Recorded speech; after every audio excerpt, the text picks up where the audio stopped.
you're up to like $100. But if you're shipping $1,000 bottle, what do you do? So I'll tell you. So what you do is you pray, but you also.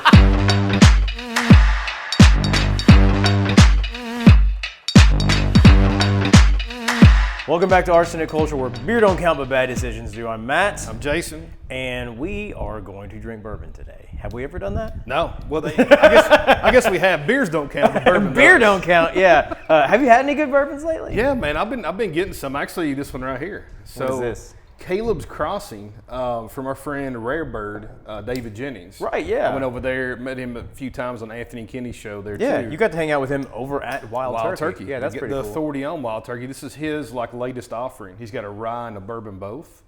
So this is actually his bottle. Yeah, it's it's sourced. I'm assuming it's his father's label. Okay, but it's his bottle. And this one's open. Caleb's Crossing Straight Rye Whiskey, Asian American oak, finished in Pinot de Charente. That's true. Charente's cask. What are those? What are those casks? Some kind of wine, like a fortified wine kind of thing. Okay. But this is the rye, and there's also a bourbon. I haven't opened my bottle of bourbon. Oh, for real? yet, Okay, that's awesome. We'll talk a little bit about that. Yeah, one that's too. cool, man. I thought it'd be fun today to actually do a deep dive into the secondary market, because the secondary market in bourbon's really been a volatile thing. Oh yeah. It's been up, it's been down, it's kind of down now, but the inner workings of it, and this is for everybody listening or watching. If you aren't watching, you can check us out on YouTube. We got a YouTube channel also. The secondary market is kind of been all over the place, but yeah, this episode is kind of for me too, because I know you're kind of entrenched in it, and a lot of the stuff that you're able to pull, you've found it on there, and We'll start out by saying allegedly. Allegedly, yeah. I never went full throttle into the secondary. It just I did it with beer, and honestly, that wasn't nearly as intense as bourbon. And not to mention, in our next episode, I'm going to tell you all about wine, which is absolutely fucking bonkers. But yeah, I just the little experience I had with beer back when beer was booming, I was like, I have no desire to get back into that, because it's it stresses me out. But it's just there's a fucking code of conduct. Yeah. There's a certain decorum. There's rule books. Yeah, there is. Yeah. Don't talk about Fight Club #1. Yeah, seriously, that is part of it. We Yeah. will not name any names. Allegedly, these markets exist. So this is going to be kind of be like an interview for you. I'm for it. And I'm going to talk to you about it. But before we get into it, we are broadcasting from the Brick House. Is this the Brick House? Brick House. Yeah, this is one of the Party House Airbnbs. You can rent them out at partyhouse.com. That's partyhous.com. Last time we recorded here, we were over in the den over there, and I kept talking about this kitchen. So I was like, fuck it, we got to record in the kitchen, because if you look on the camera, it's just steel, old 150-year-old brick, and then cinder blocks, and you can't see, but this is 2-story tall vaulted with a big ass fan, the brand big ass fan at the top. Is that a haiku? Maybe. Yeah. Now, this is where they actually bridge the two houses together too, this is two houses, and it's very cool. Can you see it on that camera? No, you can't. No. But there's me and Jason are more or less standing in between two houses, and then they just filled it in with glass. It is bad as shit. It is. But yeah, you can rent this out for your party or whatever. Smack in the middle of downtown, right next to Rupp Arena. Great location. Yeah, so check them out. Thanks to the Party House guys for letting us record here. As usual, got to plug their bourbon and their rye that they let us try all the time. Never Say Die, which is some good shit. Makes a great cocktail. Yeah, check them out. But as far as jumping into the secondary market, I guess a good jumping off point would be to ask why. Why would anybody want to get into secondary bourbon? I don't think you want to. That's the answer. Yeah. And that's the end of the show. Okay, we'll see you next time, guys. I don't think you want to get in secondary anything, but why does the market create like that? It's supply and demand, right? Yeah. So you have a limited supply of anything, right? And the demand is so much. If you're looking at Pokemon cards, no shit. I mean, they're crazy. Yeah. My son is into those a little bit, and then Anthony, our friend, his son is too. Yeah. You can't buy a damn pack of Pokemon cards within a 50-mile radius. Well, you can buy like the not off-brand, but you can buy like the Yu-Gi-Oh or something. No, they have there's certain like Pokemon sets. Oh, yeah. That are not desirable, you know. But there's like the core ones that you like. They're more to play the game versus collect. That's what the difference exactly is. right. But yeah, they'll get them, and people fucking stand in line to get them. It's crazy. It's absolutely Garrett insane. said he's almost seen fights. Like it's Yeah. crazy Yeah, in Target or wherever. Yeah, they're at. that's kind of the same with bourbon, or it was at one point. Oh, anyway. it still is. Yeah. I think what you saw though is the secondary market from bourbon. I kind of knew about it before from beer. So everything you knew from the beer secondary market, it's in bourbon. It's just at a much larger scale. Right. Go ahead. You're good. It's just a much larger scale of money. So for a beer, you might have saw a beer that was crazy expensive and it was $200. Right. $300. Yeah, which was outlandish in that time. And that beer cost $50 to buy, if you could get it. For bourbon, though, you might find a bottle that's $200 to buy retail, but it's $2,000 secondary. Right. So you're playing at a much larger scale. Yeah. And it is essentially like a stock market. Yeah. We saw it really blow up during COVID. So from those years, you saw a huge spike in it, and it was definitely not going to be able to sustain, keep that market. Right. And people actually, there was even like venture capitalist groups that were went in and buying bought sets of Pappy and all these barrels older and shit, bourbons. right. Well, it just lots of old bottles. Yeah. And they were like having investors invest in it to see if it would go up. So if you look at something like Scotch, or you look at something like wine, bourbon kind of holds its value the same way in that it is a consumable product, but as long as it's cared for properly, it's not a perishable product. No. It'll sit there for decades and decades and be fine once you do, quote unquote, drink it. Yep. Even though if you don't, somebody else will. That's the whole point. At some point, somebody's going to drink it and they're going to pay for it. It's not going to go bad. No. Yeah. I mean, the cork could go bad. We've seen that on our show too. Yeah. But even that, it's not going to go bad essentially till you open it. Yeah. I mean, there could be a bad cork and get oxidation, those decanters, but not the bottles today. A lot of these are synthetic corks too.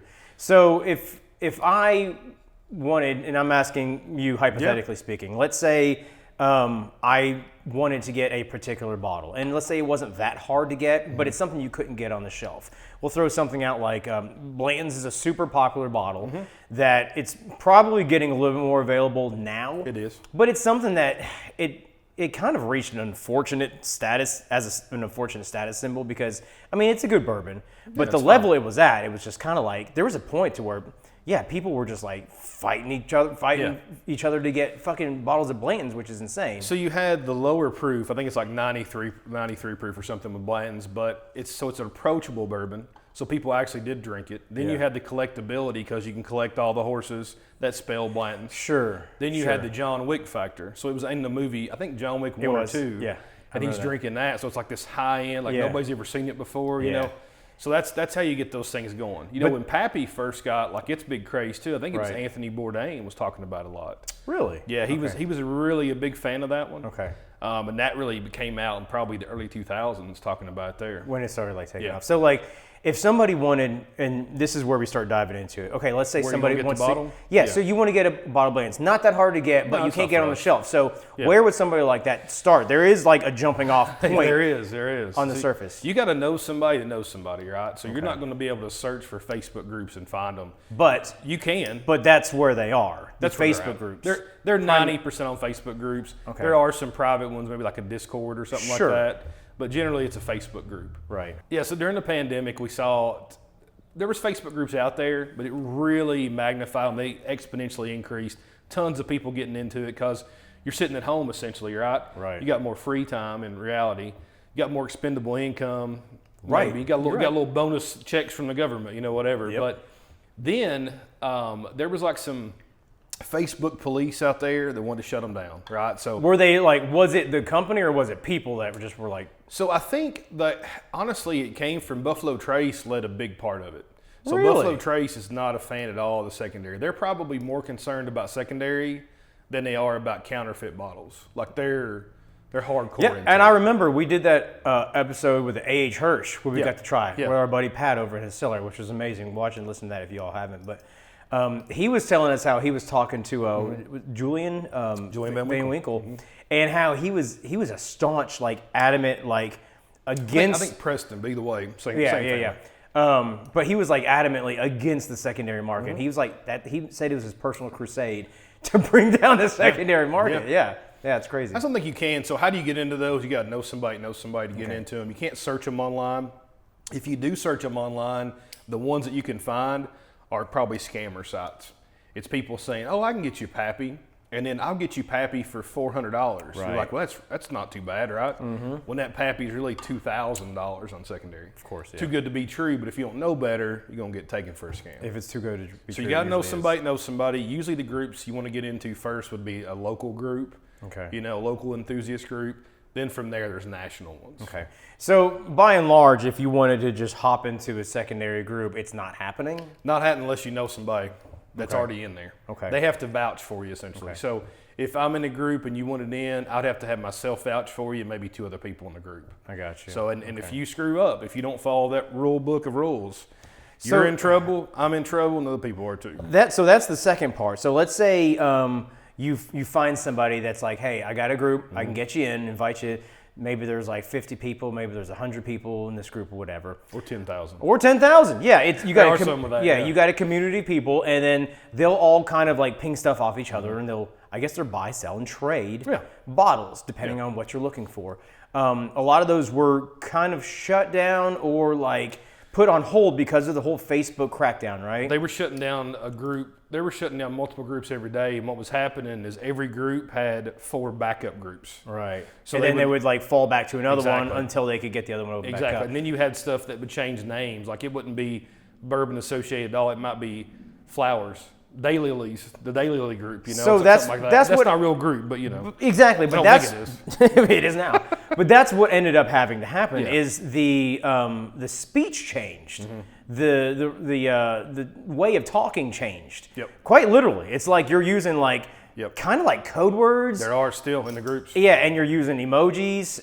You're using like acronyms and stuff like that. So there's like the whole entire lexicon evolved from during the pandemic, because prior to that, I guess the Facebook groups that are, the bourbon trading secondary groups were by and large unregulated. Oh yeah, it's just kind of like people doing, it's just like you had a code of conduct in there though, of like kind of like honor system, right? Yeah.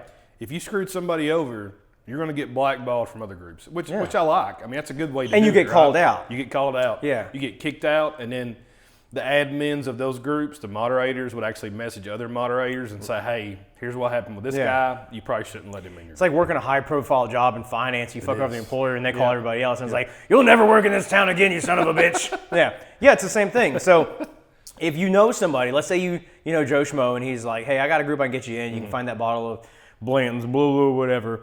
You get in there. There's a certain way of behaving that you have to maintain. There's a status quo you have to adhere to. 100%. Otherwise, you'll get kicked out. The guy that invited you will get kicked out. It's just like a whole fucking thing now. Yes, there's things in place to protect both sides, like the buyers and the sellers, allegedly. Yeah. But you do things in the open, so there's no like private message deals. Right. That's where things get shady because they can take advantage of somebody, or maybe it's a scam altogether. Yep. But if it's on paper, if it's on the internet, in writing, you can see what one side's doing and you can see what the other side's doing to react. Right. So then you have multiple people being able to police it and say, hey, this probably isn't right. So that's okay. So that brings me to my next question. Let's say I find a bottle of something that I want and I'm in a secondary group and I understand, I've done my research, I understand the lexicon, I'm, maintaining the status quo, I'm behaving properly, I'm using the right, terminology and stuff like that. Do I just put out a feeler? Do I put out a message in general and say like, hey, I'm looking for this X, I'm looking for this, and then I just wait for somebody to like message me or. So you can do that, but you have to actually have an ask. You have to say in search of Blanton's, right? And I'm willing to trade or to give X.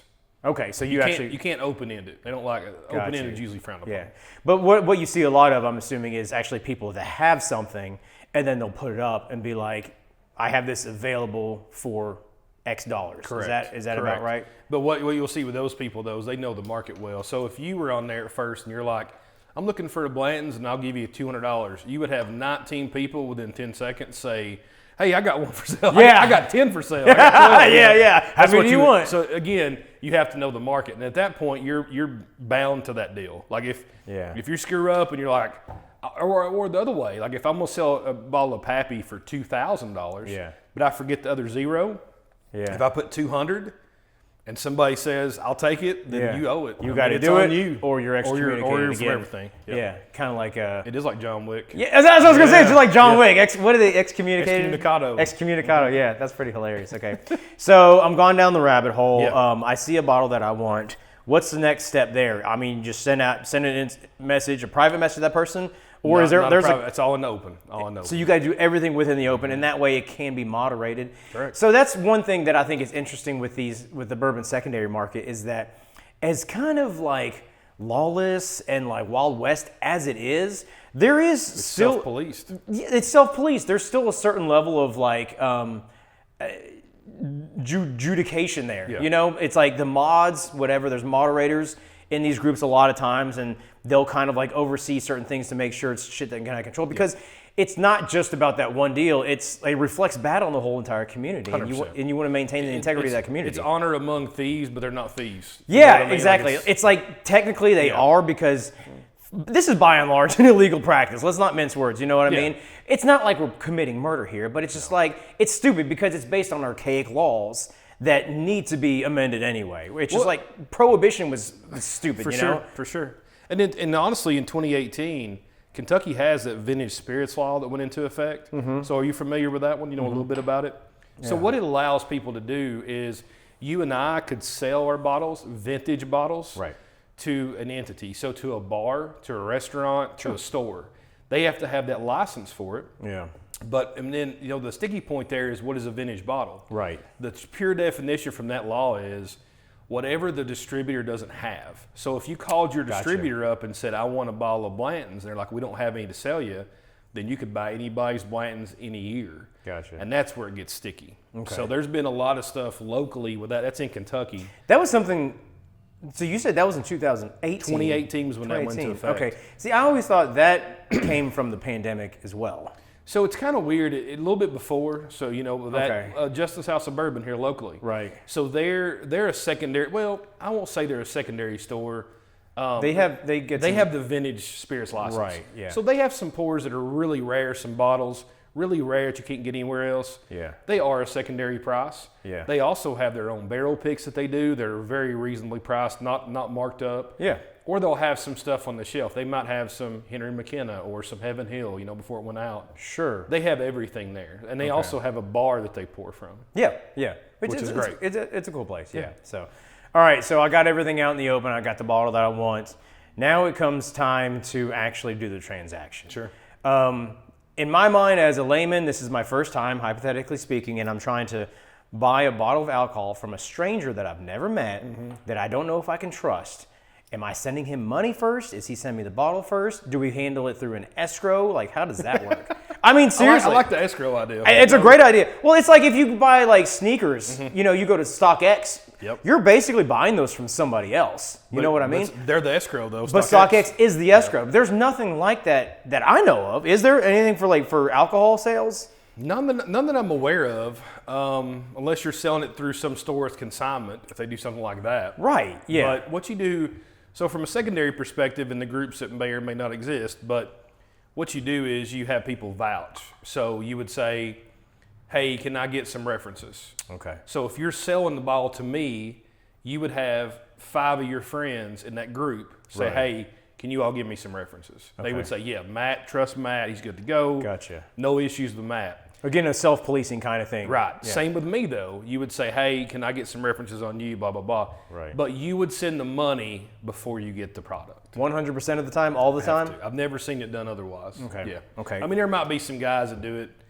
They're like, you've been dealing with people forever. But that's not what's normal. Okay. Correct. So like, how does somebody get references and they get clout in that kind of market without having it already? So remember, you got to know somebody, right? Yeah. So chances are you're not just going to be Joe Schmo off the street. You've probably been around Lexington or whatever town you're in. Right. You've been in some of the bars. You went to Justice House of Bourbon and you've drank some good pours. Yeah. You went to OBC Kitchen. You went wherever. Sure. So you're in the bourbon scene and probably you've met some people there that were drinking too. And you're like, hey, where do you get your bottles? Then you start talking.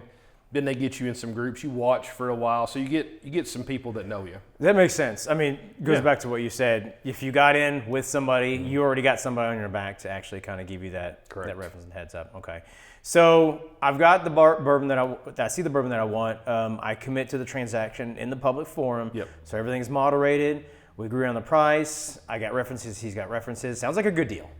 I send him the money via what? Electronic, whatever. You can do whatever. Cash App or Venmo, something like that. Cash App, PayPal, Doesn't matter. Zelle, whatever. Make sure you gotta use the lexicon and the code and the notes and stuff like that. Yeah, you can send a check. I don't know. Because I mean, even stuff like PayPal and Venmo, they kind of flag some of that stuff too, don't they? They now? will when you have people running tons of stuff, tons of volume. I'm sure. Yeah. So same idea as like when Facebook was cracking down. So you're careful. You go through a transaction. They pay for shipping. So usually when you do that, shipping's already included in the price. Gotcha. Or it might be Just to like make it plus easy. a label. I mean, there's little details. But so what happens then is the person shipping the bottle. So they have your money. Yeah. And they're shipping the bottle to you. What happens if it breaks in transit? Good question. That's on the shipper. Because you That's can't. on the shipper. That's right. Ideally, you can't insure that. You can insure it. So you can insure you can ship alcohol if you have the proper licenses. But nobody does. Very few do. In these there are markets some that do, but okay. very, very like if few. you're like dealing with a store or something like that, which does happen. There are some entities out there though, people that really have like an LLC, like have a company that they do this enough that they're like, I'm going to get incorporated. I can think of a few, that actually do. But it's weird. That's pretty crazy. Okay, but for the most part, most people are not going to have that license. So can you still insure a package like that, or you can through like a UPS or something, but you really can't say specifically what it is because if you do, it's not illegal for them. It's against their rules. Of course. So I think the standard is you can insure up to like $100. But if you're shipping $1,000 bottle, what do you do? So what do you do? I'll tell you. So what you do is you pray, but you also you bubble wrap the shit out of it. Okay. You saran wrap the shit out of it, whatever you want to use. Yeah. I've seen people ship them in. They'll go buy like a gun case. You know what I'm talking about? Those like a Pelican, like a hard plastic. And now cut out enough just to set it in there. I mean, you're probably $50, $100 on one of those. I guess that's the thing. If you're dealing with that expensive of a bottle, that's a pretty low cost measure to keep it safe. But if you got a bottle you sell for $5,000, you've got $200 in the bottle, $200 in your case and packing and shipping. You're still making $4,400 or whatever it is. And that's better than it getting broken in transit. That's right. Yeah. You want it to be. You want honestly, if you're sending something like that. A lot of people overnight it. Some people will meet in person, like within a 100-mile radius of something. Sure. So you get some pretty creative deals out there. Okay. Yeah. But it's usually, as long as you go through the proper channels, engage in the proper behavior, it's more or less a safe way to conduct business? It can be, but I mean, again, if you're dealing with some of these stuff, there's a lot of bottles in the past that have been counterfeited, right? Yeah. So if you have, like this bottle, there's no way in hell you're going to counterfeit this bottle. The one that unless we have you here. have the exact same wax, right? And you can cover back over where we've had this. Yeah. The bottles that you see that are counterfeited in the past have been, easily. You can go to Walmart or not Walmart. You can go to a liquor store and buy those little foil caps and just heat seal it down. Yeah. There's been a lot of those. Pappy had a lot of counterfeits back in the day. Right. I think some of the E.H. Taylors have. A lot of Buffalo Trace products, and the reason why, those are the most desirable, right? Okay. So anything with a huge margin has a tendency to be possibly counterfeited. So if I went through the proper way of purchasing a bottle and I get a bottle and I have my references, let's say this guy had his references, and I get it in, let's say I find out that I got a counterfeit bottle. Okay. Whatever, there's something in it that's off, I go online, and it's a huge red flag where they're like, if you see this is a counterfeit bottle. I realize that. What then? Great question. So in the group, you would probably first, private message one of the moderators or admins, and say, hey, got some doubts. Yeah. Then let's say you can't make amends with the seller. Let's say he ghosts you, like you can't get a hold of him. It's a counterfeit. Then know it's a counterfeit bottle, right? Blackballed in every group. Yeah. You're probably out your money, but there's also one other guy, and I won't give his name. He's a big time guy, but he actually does digging. I mean, he will write. Like books. A detective style kind He will of thing. write books on stuff of like, here's what I found, here's what I did in every group. Like he will push it out. So I've not seen a counterfeit issue in years. So bottom line is there is always still going to be risk involved. Always a chance. In a situation or in a game like this. But it is in everybody's best interest in the long run to, be legitimate 100%. And if you spent that much time being legitimate in order to counterfeit one thing, well, that's kind of dumb because you just shot yourself in the foot and you're out of the market. Yeah. Unless it's like a $20,000 bottle or something, right. I guess, right? Yeah. Unless you have 10 of them going out at the same time. Yeah, and then it's like, oh, that was the scam all along that you're building up to. What do you think of sneakers? I mean, there's counterfeit Jordans. Oh, yeah. They're everywhere. Oh, yeah. They actually got a lot better. Yeah, They're hard to tell. It's probably a lot easier to counterfeit sneakers than it is bourbon. Because it's essentially the same factory. You just go in. Yeah. Now, if you're worried about stuff like that, Plus those sneakers, they taste the same no matter where you go, whereas the bourbon definitely tastes different. So you look at, like, if you're worried about, second or counterfeit stuff like that, there are places out there. So, like, if you go to a Justin's House of Bourbon or a Revival in Covington, Kentucky, those places have provenance on the bottles. Like, they're guaranteeing you the contents. Right. So if you have a problem and you bought something through them, then you have that support. Like, you know what I mean? They also have some online sales. So Justin's actually owns Bourbon Outfitters, which is based out of D.C. And they actually ship. Now, they used to ship to Kentucky several years ago, but they haven't. That's ironic, but yeah. Weird, right? So the ABC laws here, but there's been some other laws trouble with that. But this one here actually comes through Bourbon Outfitters exclusively. This one, what's this called again? Caleb's Crossing. Caleb's Crossing, okay. Did you like it? I did. Mine's empty. It's really good. Get more. Yeah. But how I got that one here is getting around those things where they won't ship to Kentucky, you have it shipped to a friend in another state, and then you make a way to get that to you. I got you. What do you think of this bourbon while we're sitting here trying? Well, it's a rye, but I think it's fantastic. I'm a big rye fan, yeah. Me too. I mean, the finished rye with this, I actually got to drink this on the mashup with David Jennings the first time to try it. Nice. And I told him even after the show, man, it's fantastic. It's really good. It's really good. Yeah. It's the bourbon I've tried and I enjoy it. Yeah. But this one's fantastic. Now, price point on this is $150, but I'll tell you this: if you listen to him tell about what they had to do to get this, right. I mean, the margins. They're not getting rich in this bottle. You know what I mean? This is a labor of love, and they're not making much. Well, this body's amazing, and it's super sweet, which is two things that I really love. That's what people say about me, actually. Is it really? I've never heard that, but I'll take your word for it. But it makes me intrigued. We've talked a lot about barrels in the past, and I love the concept of barrels, and I love seeing. I know it's almost blasphemous in some circles, but like I love seeing finished products just to see how interesting and unique they can like make a product. It doesn't have to be kitschy. It doesn't have to take center stage. It's something that can kind of like round out, whatever your art is.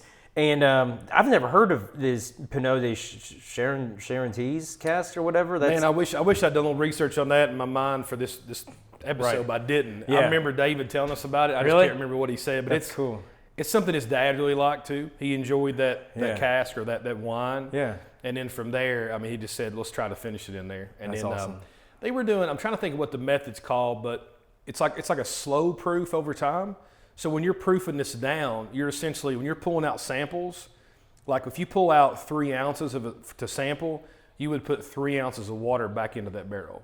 So it's a slow proof over time instead of taking, like a Jim Beam, take something 100 proof and they'll knock it down with water, limestone water, make it 80, whatever. Yeah. They're doing it over time, so it definitely changes the profile. How? What do you mean? How is that? It's reintroduced into the wood. So if you go to Jim Beam, they're taking bourbon, pouring it into a vat. They're like, it's done, add water, serve it. Yeah. They're putting a little bit of water in there, and then they're letting that continue to work with the wood. Yeah. That's interesting. I've never even thought of something like that. When he explained it, seriously, if you haven't checked it out, the Mashup podcast, I was on there as a guest, but it's a great story. David Jennings talks for a while about it, and it's all the information you want about these bottles. Okay. It's very nice. This is fucking fantastic. I'm glad you brought it, and thanks to Dave Jennings for giving it to you, or did you buy it? Let me purchase it. Okay. I wasn't really sure. I didn't know if you got this on the secondary market or whatever. So this one's not. This one doesn't really carry a secondary price. The reason I brought it to is thinking of how you get it. So Bourbon Outfitters ships this. Gotcha. You can't go in a store and buy this bottle. I got you. So that's the reason I wanted to try it with you or let you try it. Yeah, hell yeah. No, it's really good. I appreciate that. Okay, so if for anybody that is curious, the layman's, a lot of people that are listening, watching this, they either know what the secondary bourbon market is like and they're well into it. Everything they've heard is probably stuff that they're already familiar with, or it's somebody that's like, I have no idea what's going on there. I might be familiar with it, but all this is news to me. Like, what is something that they would need to know if they're like, okay, I want to try in there and I'm going to try to get something? Is there any tips or advice or something that they need to consider or think about getting into it, or should you be like, no, just stay the fuck away? Number one tip is don't go on a podcast show like this one and tell what we just told. That's it's all alleged, right? Yeah. But anyway, what I would say is less is more. The less you say about it, the better off you are. It's like you said, don't think Fight Club. First Fight Club. You want to get people. First off, though, it's better to start locally. Just talk with some people at the bars or the bourbon bars your people are going to. Make some friends out there, and then when you do, you can ask them, hey, where are you getting your bottles? Because, the secondary market right now has calmed down so much. Like it's crashed essentially. So let's talk about that. So where are we at right now compared to where we were at we're 2-3 years ago? So we're probably at the price points now. We're probably about 2019 prices. Okay. So we're 6 years ago for a lot of the secondary. Okay. When you're looking at some of the bottles, and I own a few of them that I was lucky enough to get back in like 2022, 2023. Let's say I paid $200. There was a time when they were $1,200. Right. Now they're $400. Okay. So you've seen an $800 decline on some of these bottles. Now, the biggest faller that I've seen decline is Willet. Mm-hmm. Willet's taking a nosedive. There was a point in time, every year old a Willet bottle it's $100 a year. Yeah. So if you got a 10-year-old, that's $1,000. That's insane. Now, shit. But what they've done to combat that, whether intentionally or not, Willet's raised their prices. Okay. So their retail of that 10-year bottle might have been $250. Right. Then it went to $500. Right. So then it's like you're meeting secondary and you're seeing that, meeting in the middle. There's no secondary. Yeah. It's like Blanton's you talked about. There's really no secondary to Blanton's. Mm-mm. Eagle Rare, same thing. Right. I can. Like there was a disparity, but it's being met. Oh yeah. As in the secondary price come down, the retail price is coming up, and they're finding the middle ground, which is weird. But you would think that should have been the goal of the supplier all along. Yeah. Yeah. But secondary kind of just took on a life of its own for a long time. And well, you had something else in there during the pandemic that it kind of, in my opinion, it really hurt bourbon. It hurt good bourbon, and you had it's called buyback. Okay. So think of it this way: is you would have a 1 in 10 chance. You and 9 other people would put in $10, and so it's $100, right, for a bottle. Yeah. If you won and you didn't want that bottle, you could take buyback, meaning the person that was selling it could give you cash instead of the bottle. Okay. But they take a cut. So you're seeing a built-in 10 to 30% margin. So during the pandemic, if you're a seller, you're making, if you're listing $1,000 worth of bottles a day, you're making $200 to $300 a day. Yeah. And not actually losing a anything. bottle. Yeah. So again, that really hurt that really hurt bourbon enthusiasts in my mind. That crushed it. Right. Because you saw it spike because it didn't matter what the value was. Right. You're just gambling. That's what it comes down to. It's just it's gambling. Yeah. Again, I'm not a big gambler. So. Same. I mean, I'll play $5 blackjack. Right. Yeah. Again, it's just that hurt it. So I'm glad that it's back down now. Yeah. I'm very glad. Because that makes things easier to reach for regular people that just want to buy. Well, we're drinking. Yeah. I'm not trying to flip every bottle. No. For max profits. There are some people that do that. Oh, yeah. But there was people that was their job during the pandemic. Literally. Still people like that now. There still are people like that. Yeah. So what do you think is going to be in the future? Man, in the next so what you've seen is a weird thing right now is like Eagle Rare from Buffalo Trace. So you can get that shipped to your house through a secondary market cheaper than you can buy it in a store here locally in Lexington, Kentucky. That's interesting. Which is insane. Oh, you mean you're talking about not from Buffalo Trace? You're talking about from like a Kroger or no. If me and you walked into one of our big box stores today, right? Let's say Eagle Rare is probably $55. Right. I can get one shipped to your house for $50. Okay. But it's from another state that probably doesn't have the markup that we've done here. Right. Kentucky and some of our big box stores and mom and pop stores, they saw the secondary market and took advantage. Oh yeah. I mean, I guess it's a business, right? But I think you've alienated some customers there too. Yeah. This whole concept behind the glass case. You just keep raising your prices, and there's a point where it's like, I'm done. Yeah. I don't need to own 500 Eagle Rare or 500 Blantons, or I can't move them if I'm trying to sell them. Sure shit ain't going to drink that much. No. with all the different options out there. Correct. Okay. So where do I think it's going to go in the future, man? I hope it keeps trending the way it is. Yeah. You still have the hype around some of the older bottles, the vintage bottles, say from like 80s back, 90s back. Then you have the Pappy hype. Yeah. There are some one-offs, some really nice single barrels or special releases that get a lot of hype. But overall, it's down, which is great for people that want to enjoy bourbon. Yeah, So I agree. I'm hopeful for that. I agree. I tipped my hand in the beginning. I've already said I'm not a big secondary guy, and I was turned off in the very beginning, so I never got into it. So I agree with you.